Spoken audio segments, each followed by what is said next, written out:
headed to D.C. to meet with our congressional delegation and the White House to address this real issue of the asylum and migrant issue in our city, and we'll keep you updated as the day goes on. A few moments later. I feel extremely comfortable about how I comply with rules and procedures. I've stated this over and over again. I hold myself to a high standard. I hold my campaign to a high standard, and I hold my staffers at City Hall to a high standard. I'm very clear that it is my responsibility to hold myself to a high standard, and I will comply with any inquiry that's made, and I am demanding that our team do the same. Boy, oh boy, oh boy, oh boy, oh boy, I gotta tell you guys, I love this story right here for so many reasons, okay? I love this story. It's probably going to be one of the most fascinating storylines of 2023 because this story is much deeper than what the mainstream liberal media is going to talk about, right? As I believe that the Joe Biden crime family, the Biden mob, is going after Eric Adams because Eric Adams was talking a little bit too much in regards to criticizing Joe Biden for the border crisis and the illegal immigration issue going on in New York City, right? And I'm going to explain what I'm talking about as the U.S. is investigating whether Adams received illegal donations from Turkey. Now, this story broke with news of an FBI raid of a top fundraiser for Eric Adams' campaign to be mayor of New York. And it's a part of an inquiry into whether foreign money was funneled into his mayoral campaign. Now, Eric Adams, while this FBI raid was happening, was on a visit to Washington, D.C. to beg Joe Biden and the Democrats for more federal money to help New York City with the illegal immigration crisis. And after word broke that the FBI had raided the home of his chief fundraiser, this guy hauled ass back to New York City, right? He abruptly ended the trip and said, I got to get back to New York City. Sounds like a guilty man to me, right? I'm just saying. So without further ado, roll the clip. And now to a developing story. Mayor Adams made an abrupt departure from a White House meeting after the FBI and the NYPD conducted raids at several locations, including the home of his chief fundraiser. And here is a live look tonight at Gracie Mansion, of course, the mayor's home. An event is set to be taking place there this evening. CBS 2 political reporter Marcia Kramer here now with what she has learned. Marcia. Well, Maurice and Christine, City Hall is being tight-lipped tonight about why the mayor suddenly left Washington. But sources tell me that the about-face happened after the mayor got word of what those sources described to me as an international probe into foreign government influence peddling. His campaign says the mayor has not been contacted about the probe, and it's unclear tonight how many people in the mayor's circle could be involved. An early morning raid in this quiet Crown Heights neighborhood. FBI agents, some in raid jackets, some in plain clothes, seen carrying evidence boxes from the home of Mayor Adams' chief fundraiser, Brianna Suggs. It prompted Mayor Adams to blow up a White House meeting on the asylum seeker crisis and return home. A City Hall spokesman saying only, quote, the mayor returned to New York City to address a matter. Sources tell CBS 2 the Crown Heights raid was one of multiple locations visited by cops and FBI agents as part of an international probe into what two sources describe as, quote, foreign government influence peddling. It was unclear just what that involved and how many people in Mayor Adams' circle were under scrutiny. One highly placed source told CBS 2 that the federal probe may consider a foreign country, Turkey, that Adams visited before taking office. The mayor's campaign counsel said, quote, Mayor Adams has not been contacted as part of this inquiry. He has always held the campaign to the highest standards. City Hall referred all calls to his campaign office because the first raid was at Suggs Crown Heights brownstone. According to published reports, FBI agents from one of the agency's public corruption squads questioned Brianna Suggs during the raid. She has not been charged with a crime, and there was no information about what was in the evidence boxes agents were seen loading into a black van. We headed to D.C. to meet with our congressional delegation and the White House Mayor Adams made a social media post from the plane to Washington before the sudden decision to come back to New York. In addition to working for the campaign, Ms. Suggs has been paid nearly $100,000 in the past 2 years. Suggs is also a fundraiser and lobbyist. Late today, Deputy Mayor Fabian Levy issued a statement saying, quote, "The mayor heard of an issue related to the campaign and takes these issues seriously, so wanted to get back to New York as quickly as possible. He plans to return to Washington and reschedule these meetings as soon as he can." Now, again, we need to stress that no arrests have been made, no charges have been filed. And according to the mayor's lawyer, he has not been contacted. Maurice, Christine? Okay, Marcia, thank you. Yeah, so you see that, you heard that. Now, let's actually read about more information in regards to what the feds are looking for. And I'm going to tell you guys my opinion in regards to what I think is going on here, which I think is pretty obvious, right? I think that Eric Adams, again, he flew a little bit too close to the sun. Let's read here. Federal prosecutors and the FBI are conducting a broad public corruption investigation into whether Mayor Eric Adams' 2021 election campaign conspired with the Turkish government to receive illegal foreign donations, according to a search warrant obtained by the New York Times.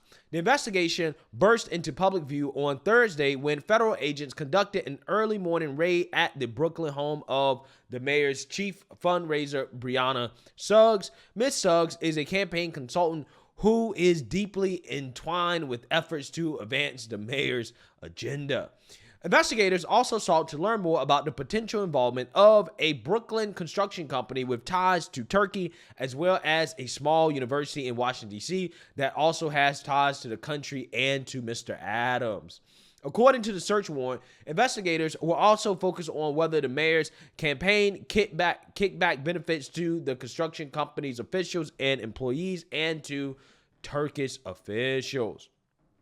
The agents seized 3 iPhones and 2 laptop computers, along with papers and other evidence, including something agents identify as manila folder labeled Eric Adams, 7 contribution card binders, and other materials, according to the document. There was no indication that the investigation was targeting the mayor, and he is not accused of wrongdoing, yet the raid apparently prompted him to abruptly cancel several meetings scheduled for Thursday morning in Washington, D.C., where he planned to speak with White House officials and members of Congress about the migrant crisis, aka he was dared to beg for money, right? And I think that that's kind of what is happening here, right? I think that what's going on here is that Eric Adams, he did a lot of smack talking towards the Biden administration. I mean, just recently, he talked about how the federal government, aka Biden's, not doing enough about what's happening at the border and how New York City needs more money to deal with the crisis. $1 billion budget, but $76 billion of that is already accounted for. It's like if you have a house and you budget yourself for the year, you know where your food, your clothing, your electricity, your gas, and all of those things. And all of a sudden, your roof caves in. You say, wait a minute, so I got insurance. Let them come fix it. Our insurance was the federal government, and they're saying to our insurance contract, we're not giving you anything. So now we have to, you, me, taxpayers, have to find $12 billion out of a $30 billion budget. It has to come from somewhere. This has created a crisis that's wrong for New York taxpayers, wrong for the migrants, and wrong for our city and wrong for our country. And the national government is not doing their job. You should not have to pick up the cost of this, and migrants and asylum seekers should not be living in the conditions that we're in. Go look at what's happening in other cities. In Chicago, they're sleeping in the police precincts. In other places, they're sleeping on the streets. Our goal is for children and families not to sleep on the streets. But we're at the breaking point. There is no more room. Over 160-something thousand. And as I stated, we're getting anywhere from 2,500 to 4,000 a week. Think about that. This is so devastating for our city. Yeah, so I want you guys to understand how this works, because the Democrat Party is like the mob, right? This is why I make so many videos about the GOP being weak, right? And there's a reason why they're weak, because I really think that a lot of these people are actually just scared of Democrats, right? And the reason why is because, again, the Democrats move like the mob, okay? And especially when it comes to their own team, okay? Eric Adams is the Democrat mayor of a major U.S. city, New York City, probably the most powerful mayor in the country, right? When somebody like Eric Adams speaks out against the president of the United States, who's also a Democrat, and blames him for the border crisis, blames Biden for the living conditions of the migrants, saying that the federal government is not doing enough in regards to money, that's a big deal, right? That's not a good look for Joe Biden, right? Essentially, what it does is that it confirms every criticism that the Republicans levy at Biden when it comes to the border. Now, Eric Adams and Joe Biden have not been on speaking terms, right? This is why Eric Adams has been talking the way that he's talking, the way that he's been speaking out, is literally because Biden ain't really trying to hear it, right? He ain't really trying to hear Eric Adams. He's not really trying to help out New York City, right? And Eric Adams probably feels like he's been put behind 8 ball because as the mayor, he's dealing with this crisis that essentially is the fault of the Biden administration, but it's also his fault as well, too, because, you know, the Democrats in that city, along with him, supported the sanctuary city policies. Again, it's just so funny how all of this is happening because of what Texas Governor Greg Abbott did. I mean, this guy should go in the Republican Hall of Fame, right? For literally this one thing, okay? Because sending illegals to Democrat cities was the greatest move I've ever seen from a Republican, right? It has to go down in history as the greatest political chess move ever, right? But anyways, so how does this work? Well, how it works is that all these politicians are dirty, right? All these politicians are selling out the American people. They are peddling influence overseas with foreign governments. They're all doing it, right? That's the reason why they all get into office. They get super rich, right? I mean, they're all corrupt, okay? And they all have dirt on each other, right? So what happens is that Eric Adams, again, he was criticizing Biden too much. He was a little bit too loud. And Biden decided to send this man a message and let him know that if you keep talking, this is what's going to happen, right? We got dirt on you, okay?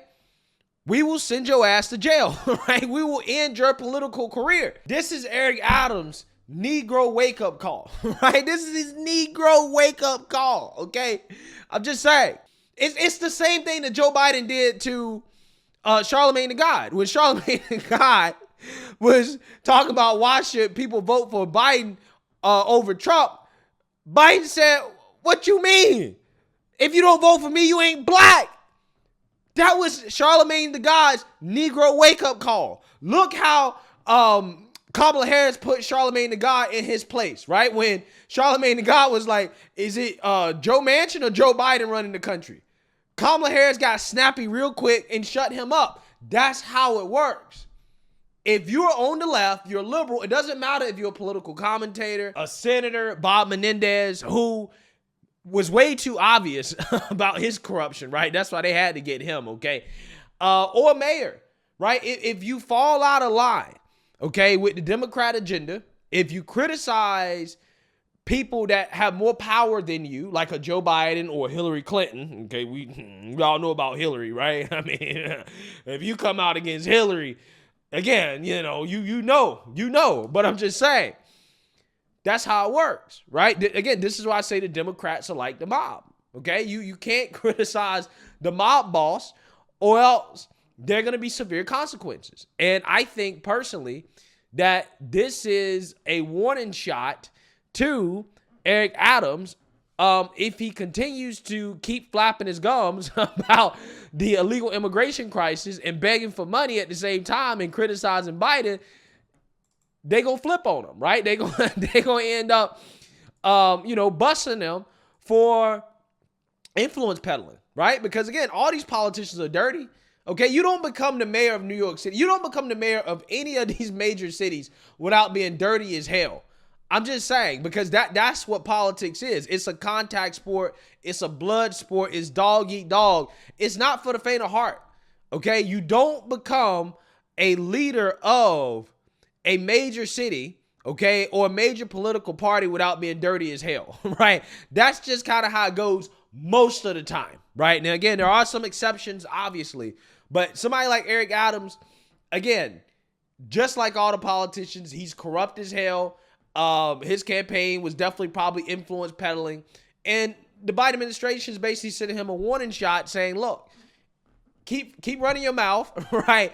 And this is what's going to happen, right? This is what you got to look forward to if you keep flapping your gums, boohoo whining and crying about the illegal immigration crisis. There's a reason why Democrats never criticize Biden, right? You notice, again, this guy is the most unpopular president in modern history, and Democrats won't say anything bad about him. Even the guy that is running against Biden is like, oh, Biden's great. He's just too old, right? Why is that? The reason why is because, again, if you criticize Biden, the top guy, okay, as a lower level Democrat, you are putting your career at risk, right? They might end up clapping your ass, okay, politically. They gonna clap you, okay? So again, that's why you never see these Democrats come out here and criticize the Democrats at the top. You don't see them criticize Pelosi. You don't see them criticize Schumer. You don't see them go after Biden too much because, again, there are severe consequences. There are severe consequences for it.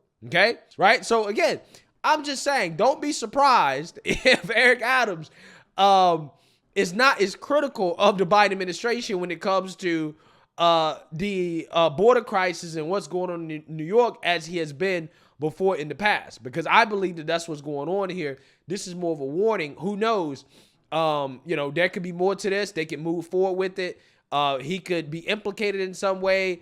He can be indicted. I'm not sure, but I'm just saying, best believe Eric Adams, he's in hot water with the powers that be, right? So, hey, let me know what you guys think. Make sure you like, comment, and subscribe. Most importantly, share a Black conservative perspective. Peace.